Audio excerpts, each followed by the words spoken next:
Je profite de ma présence en ces lieux pour réitérer un appel à tous les acteurs, toute administration qui intervient dans ce processus, toutes les entités incontournables comme la SPAT, le MIC-TSL et autres opérateurs, toute personne physique ou morale qui agissent dans ce milieu. À chacun, je voudrais adresser ce message. Madagascar a plus que besoin, et a plus que jamais besoin, de toutes les forces vives pour son développement et espérer un essor économique. Aujourd'hui, je ne peux qu'encourager le partenariat entre le secteur public et le secteur privé et le travail en commun qui se sent instauré entre les différents acteurs.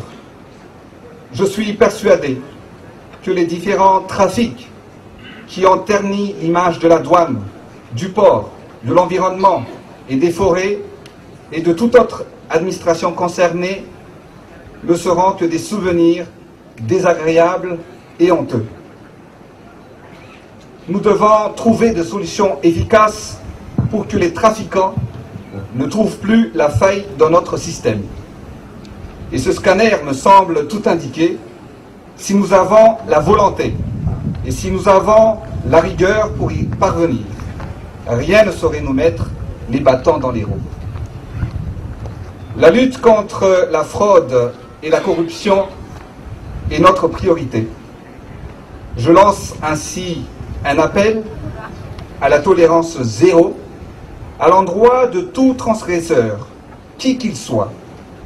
L'impunité ne sera plus de mise.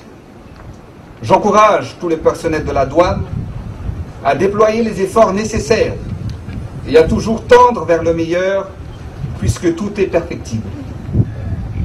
Les frontières séparent et les douanes rapprochent. C'est effectivement un thème tout à fait d'actualité pour Madagascar. J'espère que ce scanner, outil de travail dont s'est dotée la douane, servira à servir ce rapprochement au-delà des frontières. Ce nouveau scanner peut contrôler 120 conteneurs à l'heure. Selon le directeur général des douanes, Voularasaf Njamianj, une nette augmentation de l'ordre de 25% est constatée au niveau des recettes douanières en 2011 par rapport en 2010. La journée des douanes est célébrée tous les 26 janvier. La ville du Grand Port a été choisie pour la tenue de la cérémonie officielle. Sachez que le service des douanes occupe une place importante dans le domaine de l'économie et cela date déjà du temps de la colonisation.